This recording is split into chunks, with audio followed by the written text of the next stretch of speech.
వ్రజేతమనుపేతమపేతకృత్యం ద్వైపాయనో విరహ కాతర ఆజుహావ పుత్రేతి తన్మయతయా తరవోభినేదుః తం సర్వభూత హృదయం మునిమానతోస్మి. కశ్యపుడు ఏమి సామాన్యమైన వ్యక్తి కాదు, తపస్వి. ఈ దితి కూడా సామాన్యమైంది ఏం కాదు. పాపం ఆమె దక్షుడి కుమార్తె అండి, ఆమె అంత ఈజీ కాదు. దక్షుడి కుమార్తెగా పుట్టడం అంటే అంత సులభమేమి కాదు. కాబట్టి ఉత్తమాతి ఉత్తమమైన వాళ్లే, కానీ ఆ కామక్రోధాది అరిషడ్వర్గముల యొక్క వాసన అంటింది లోపల. ఆ తర్వాత దాన్ని నియంత్రించుకునేటువంటి సామర్థ్యం లేకపోయింది. ఇలాంటి ఉండడం చేతే ఆవిడకు దితి అని పేరు పెట్టారు. దితి అంటే ఖండితమైన మనస్సు కలిగినది అని అర్థం. The one with the fragmented mind is called Diti. ఎవరి మనస్సు ముక్కలు ముక్కలుగా అయ్యున్నదో దాని పేరు దితి. ముక్కలు ముక్కలుగా అవ్వడం అంటే అర్థం ఏంటండి? మరి నా మనస్సు కూడా ముక్కలు ముక్కలుగా అయ్యే ఉంది, మీ మనస్సు కూడా ముక్కలు ముక్కలుగానే ఉంది కదా అంటే అలా కాదు. పురుషార్థం అనే దాన్ని విస్మరించి పొందవలసినవి అనేకమున్నాయని ఎవడు ఆలోచించాడో వాడు దితి. మీరు నేను పొందదగింది ఏదైనా ఉంటే ఒక్క మోక్షమే, ఒక్క జ్ఞానమే, అదే పురుషార్థం. దీన్ని నేను అనేక కోణాల్లో స్పష్టపరిచాను. మోక్షము అనేటువంటిది పరమ పురుషార్థము అని పురుషార్థ నిశ్చయం చేశాం మనం.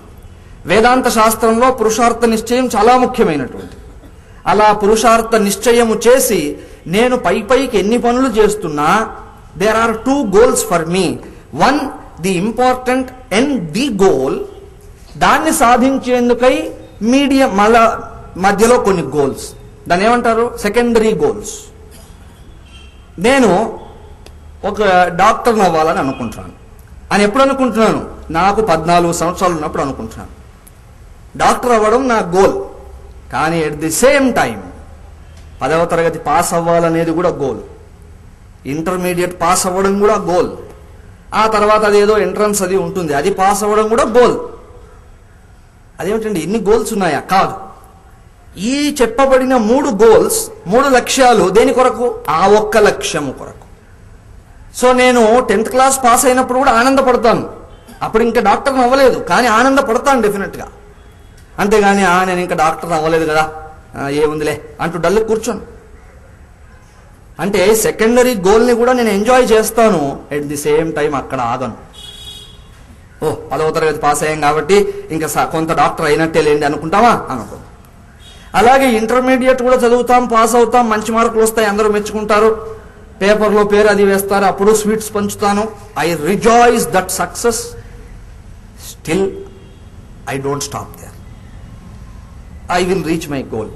అలా మీకు నాకు ఈశ్వరుడు చెప్పింది ఏమిటి? వేదము చెప్పింది ఏంటంటే మోక్షము నీ గోల్, కానీ దాన్ని చేరుకునేందుకు మధ్యలో మరికొన్ని గోల్స్ ఉన్నాయి. గృహస్థము, వానప్రస్థము, ఆ గృహస్థాశ్రమంలో అనేకమైనటువంటి స్థితిగతులు, ఇవన్నీ గోల్సే. సో వెన్ ఐ సే మనస్సు ఒక్కలా ఉండాలంటే మోక్షమే కావాలేమో, ఇంకోటి అక్కర్లేదేమో, ఈ స్వామి ఏమేమో చెప్తున్నాడు అనుకోదు. మీరు ఆఫీసులో మంచిగా పనిచేసి ప్రమోషన్ రావడం అనేటువంటి లక్ష్యము కూడా దానికి అనుసంధానమై ఉండాలి. అలాగే బిడ్డల్ని కనడం అనే లక్ష్యము కూడా దానికి అనుసంధానమై ఉండాలి. వాళ్ళను చక్కగా పెంచడం అనే లక్ష్యము సైతం దానికి అనుసంధానమై ఉంటే మీకు చూడ్డానికి 50 గోల్స్, 1,00,000 గోల్స్ ఉండవచ్చు గాక, 1,00,000 లక్ష్యములు ఉన్నా కూడా మీ లక్ష్యం ఒకటే. అది ఏక బుద్ధి, వ్యవసాయాత్మికా బుద్ధి ఏకేహ కురునందన. అదితి అంటే 4 లేవు, ఒకటే, ఖండితమైన మనస్సు కాదు. రావణుడు ఇత్యాదులంతా దితికి సంకేతములు. వాడు రావణుడికి 10 తలలు ఉన్నాయంటే ఎలా ఉంటాయండి 10 తలలు కదా? ఆ 10 తలలు ఎప్పుడు ఉంటాయా? ఆయన అనుకున్నప్పుడు వస్తాయి. ఊరికే పొద్దస్తమానం 10 తలలు అవి పెట్టుకొని తిరగడు ఆయన.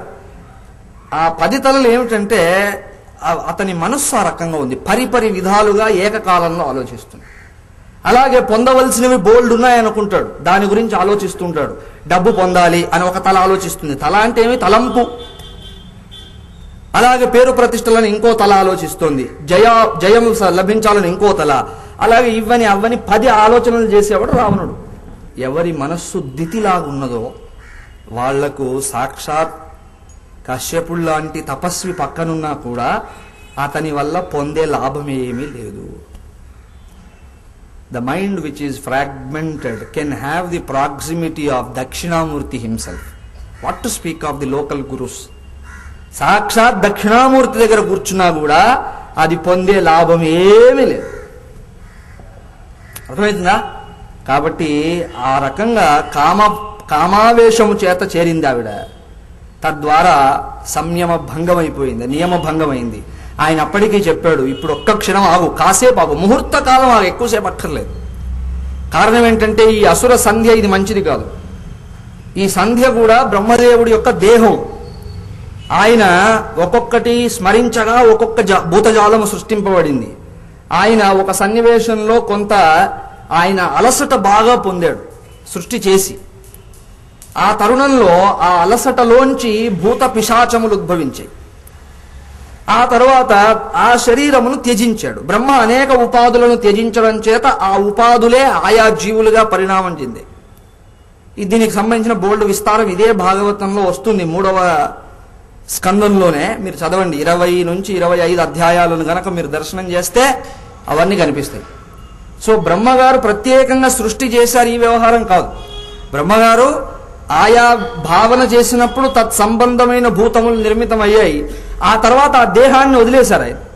అవన్నీ ఆ దేహాన్ని ఆశ్రయించాయి. అలా బాగా అలసట చెందినప్పుడు భూత సృష్టి జరిగింది. మహాప్రళయ సమానమైనటువంటి భూత పిశాచ ప్రమదగణ ఉత్పత్తి అయింది. సంధ్య అని చెప్పబడి ఆ దేహాన్ని వదిలేశాడు. అవన్నీ సంధ్యను ఆశ్రయించుకొని కూర్చున్నాయి. అర్థమైందా? కాబట్టి ఆ సంధ్యా వేళ ఈ పిశాచములన్నీ బాగా శక్తివంతములు అవుతాయి. అండ్ వీటికి ఒక ఆయన పతి ఉన్నాడు, మళ్ళా భూతరాట్ అంటే భూతములను పరిపాలించేవాడు. తద్వారా కలిగినటువంటి పుత్రులు ఎవరు? హిరణ్యాక్ష హిరణ్యకశిపులు అని చెప్పబడే మహా అసురాధములు. ఎప్పుడైతే ఈవిడ గర్భము ధరించిందో ఆ ఇద్దరు అసురులు పుడతారనగా దేవతలకు భయం పుట్టుకుంది. ఎందుకంటే రాబోయేటువంటి వాళ్ళు సామాన్యులు కాదు. ఎందుకంటే కశ్యపుడు లాంటి తపస్సు యొక్క ఆశీర్వాదం అక్కడ ఉన్నది. ఆయన తేజస్సు కదా అదంతా. కాబట్టి అప్రతిహతమైన తపస్సు చేత రక్షింపబడినవి. అలాగే దితి కూడా సామాన్యమైనది కాదు, దాక్షాయణి దక్షుడి కుమార్తె. కాబట్టి పుట్టబోయే అసురులు ఏదో మామూలుగా ఇలా గిల్లితే చనిపోయేవారు కాదు, మహాశక్తి సంపన్నులు కదా అని వాళ్ళు బాధపడుతూ బ్రహ్మదేవుడి దగ్గరికి వెళ్ళి, స్వామి ఏమిటిది, సృష్టి ఇంకా పూర్తిగా ప్రారంభమే కాలేదు, ప్రారంభంలోనే ఆదిలోనే విఘ్నం అవుతే ఇంకేం సృష్టి చేస్తాం, ప్రారంభం అయ్యాక వీళ్ళంతా వస్తే చలో దేఖలేంగే అనవచ్చు, కానీ ప్రారంభం చేయకమునిపే వీళ్ళంతా ఉంటే ఇంకా సృష్టి చేసేది ఏమిటి, మనం చూసేదేమిటి? బ్రహ్మ అన్నారు, కాదు కాదు మీరు భయపడకండి, దీనికి ఒక కారణం ఉంది, దీనికి అంతటికి ప్లాన్ ముందే వేసేసాం, మన దగ్గర రెడీగా స్కెచ్ అది ఉంది దీని గురించి అని ఆయన చెప్తున్నాడు. బ్రహ్మ ఉవాచ తవేవ హ్యధునా ప్రాప్తౌ పార్షద ప్రవరౌ హరేః దితేర్జఠర నిర్విష్టం కాశ్యపం తేజ ఉల్బణం. ఆ దితి గర్భంలో వీళ్ళు పడుతూనే రకరకాలైనటువంటి వికారములు కనిపిస్తున్నాయి బయటికి. కాబట్టి దీనికి కారణం ఏమిటో కాదయ్యా, అక్కడ ఈ కాశ్యపుడి తేజస్సు వల్ల దితి గర్భంలో పడింది ఎవరో కాదు, సాక్షాత్ హరిపార్షదులైన జయ విజయులు అని చెప్పారు. వీళ్ళు ఇంకెవరో కాదు, స్వయం కూడా చాలా గొప్పవాళ్ళు. హరిపార్షదులు అంటే హరి వెంట ఉండేటువంటి వాళ్ళు, నారాయణుడిని ఆయన వెంట ఉండే దానికి కాపలా కాస్తూ ఉండేవాళ్ళు. వైకుంఠానికి ద్వారపాలకులుగా వీళ్ళిద్దరూ ఉన్నారు. అలా వీళ్ళే ఈ గర్భాన్ని ఆశ్రయించి ఉన్నారు.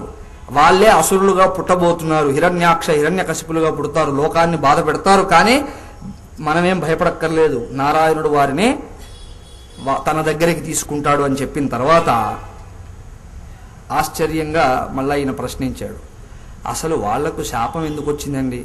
నారాయణుడి సన్నిధిలో ఉన్న శాపం వస్తే ఇంకెక్కడికి పోతాం?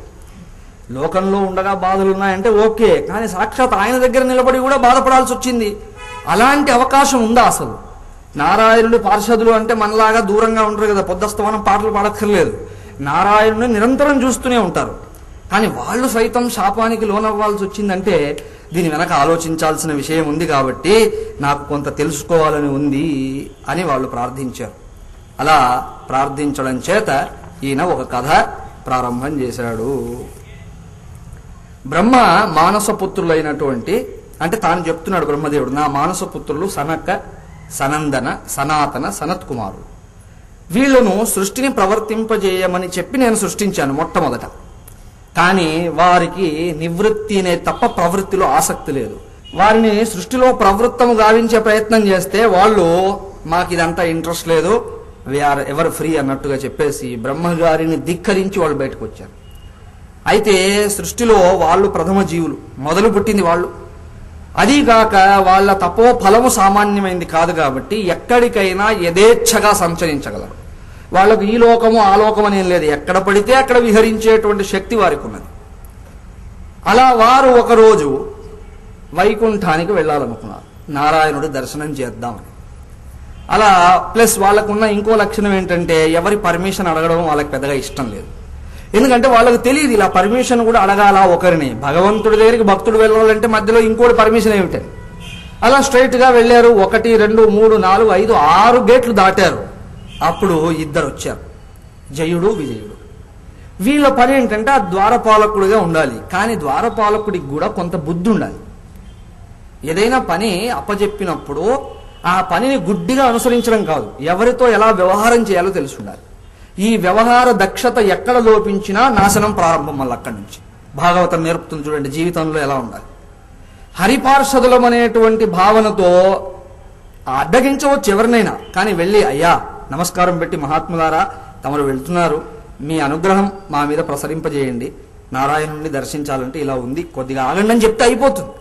సో సామాన్యుడైనటువంటి వాడు వైకుంఠమున కాలు మోపలేడు. అలాంటిది వీరు యథేచ్ఛగా 6 ద్వారాలు దాటి లోనికి వచ్చారంటే సామాన్యులు కాదని తెలిసిపోయింది కదా. సామాన్యులు కానప్పుడు ఎవరై ఉండాలి, మాన్యులైనారని తెలిసిపోయింది కదా. వారిని ఒకవేళ మీరు ఏదైనా విషయంగా అడ్డగించాల్సి వచ్చినా దాని పద్ధతి మార్చుకోవాలి. అయ్యా స్వామి ఒక్క నిమిషం అని ఆపి చాలా ప్రసన్నంగా మాట్లాడాలి. కానీ వీళ్ళు అదే పద్ధతి అవలంబించారు. ఎవరి దగ్గరైనా ఒకే రూల్ అనుకున్నారు వాళ్ళు. ఎందుకంటే నారాయణుడు మమ్మల్ని ఇక్కడ నిలబెట్టాడు కాబట్టి who ever comes who is that అనుకొని వాళ్ళు కర్రలు అడ్డం పెట్టారు. వీళ్ళు అన్నారు ఏమిట్రా ఇలా పెట్టారు కర్రలు అంటే, భగవంతుని చూడ్డానికి వెళ్లే ముందు మమ్మల్ని మీరు పర్మిషన్ తీసుకోవాలి. వాళ్ళకు తీవ్రమైన క్రోధం కలిగింది. మేము వచ్చింది నారాయణుడి దర్శనానికి, మధ్యలో నువ్వెవడి అసలు? అదీగాక అసలు ఈ మాట్లాడే పద్ధతి ఏంటి? నువ్వు వైకుంఠంలో ఉండి నారాయణుడి సన్నిధి అనుభవిస్తూ ఇలాంటి పిచ్చి మాటలు మాట్లాడుతున్నారు ఏమిటని చాలా సీరియస్ అయిపోయారు. మీ ప్రవృత్తి అసుర ప్రవృత్తిలాగా ఉన్నది కాబట్టి నారాయణుడి దగ్గర ఉన్నామనే గర్వంతో ఇలా అన్నారు, కాబట్టి అసుర జన్మనెత్తి దరిద్రులు అయిపోయేది కాక అని చెప్పించారు. That's it. అలా అనగానే అప్పుడు మళ్ళా కాళ్ళ మీదకి పడ్డాడు. ఈ కోలాహలం అంతా వింటూ నారాయణుడు బయటకు వచ్చాడు. అప్పుడు ఆయనకు ముందు తెలీదా, కానీ కావాలనే లేటుగా వచ్చింది. వాళ్ళు శపించాలని నిర్ణయించుకుని ఆయన మెల్లిగా వచ్చాడు, అంతేగాని హడావిడి విని రావడం కాదు. సో పని అయిన తర్వాత వద్దాం అనుకున్నాడు, మెల్లిగా వచ్చి చూశాడు. ఆయన్ని చూస్తూనే, ఆ దివ్య మంగళ స్వరూపాన్ని చూస్తూనే వీళ్ళంతా ఆయన పాదాలపై నమస్కారం చేశారు. చేసి అయ్యా స్వామి, చాలా నిర్దోషంగా చెప్పారు, స్వామి మేము వస్తుంటే వీళ్ళు అడ్డగించారు, అదీ కాక అనుచిత ప్రవర్తన చేశారు, మహాత్ములతో అనుచితంగా ప్రవర్తించరాదు, కాబట్టి ఆ పాప ఫలము వీళ్ళను వెంటాడకుండా మేమే శపించేశాం. చూడండి, మేము శపించింది క్రోధము వల్ల కాదు, మమ్మల్ని ఏమైనా అని మేము మౌనంగా ఉంటే ఆ పాప ఫలం వీళ్ళని వెంటాడుతుంది, కాబట్టి మేమే వీళ్ళను శపించేశాం. So that he is chastised now of that sin. ఒకవేళ మేం చేసింది ఏమైనా తప్పు అని మీకు అనిపిస్తే మమ్మల్ని శపించండి, వీళ్ళని రక్షించుకోండి. అప్పుడు నారాయణుడు అన్నాడు, అయ్యయ్యో ఎంత మాట, మీరు ఏది చేస్తే అదే కరెక్ట్ అంతే అని ఒక మాట అంటాడు అక్కడ. యస్యామృతామలయశ శ్రవణావగాహ సద్యః పునాతి జగదాశ్వపచాద్వికుంఠః సోహం భవద్భ్యః ఉపలబ్ధ సుతీర్థ కీర్తిః చింద్యాం స్వబాహుమపి వః ప్రతికూల వృత్తిం. నారాయణుడు అంటున్నాడు, మహాత్ములారా ఎంత మాట అన్నారు, మీరు ఒక పని చేస్తే అది తప్పని నేను నిర్ణయించి మిమ్మల్ని బయటికి పంపించి వీళ్ళను క్షమించడమా? కాదు. ఎవరి నామస్మరణ చెవిన పడినంత మాత్రం చేత అత్యంత కల్మషములలో కూరుకుపోయిన వాడు సైతం మహత్తరమైన వైకుంఠానికి అర్హత పొందుతాడో అలాంటి దివ్యమైన కీర్తి నాది. నాది అంటే నారాయణుడిదని, అంత కీర్తి నారాయణుడిది. కానీ ఈ కీర్తి నాకు ఎలా వచ్చిందో తెలుసునా, మీలాంటి వారి పాదములను స్మరించడం చేత నాకు ఆ కీర్తి వచ్చింది. స్వయం Narayana is saying like that. మీలాంటి వారి వల్ల నాకు అలాంటి కీర్తి వచ్చింది తప్ప నాకు స్వయంగా కీర్తి ఎక్కడుందండి? ఎవరి పేరు చెప్పినంత మాత్రము చేత భవబంధములన్నీ పటాపంచలవుతాయో, అతి క్షుద్రుడైనటువంటి చిత్తము కలిగిన వాడు సైతం వైకుంఠాన్ని చేరుకోగలడో అంత తీర్థకీర్తి, అంటే పాపము నుండి బయటికి లాగగలిగిన కీర్తి నాకు ఎవరిచ్చారు? మీలాంటి వారు. అండ్ నేను నిరంతరం మీ పాదపద్మములను స్మరిస్తూ ఉంటాను.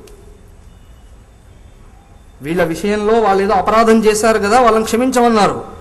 ఒకవేళ మీలాంటి మహాత్ములకు నా చేయి అపరాధం చేస్తే నిర్దాక్షిణ్యంగా చేయి నరికేస్తా నేను అని చెప్పాడు. స్వబాహుమపి, స్వబాహు అంటే నా చేయి అని. ఏదైనా పొరపాటుగా నా చేయి మీకు అపరాధం చేస్తే కూడా ఆ చేతిని నేను ఖండిస్తాను. అంటే మహాత్ములకు అవమానము అపమానము జరిగితే సహించేది లేదు అని ఆయన తేల్చి చెప్పాడు.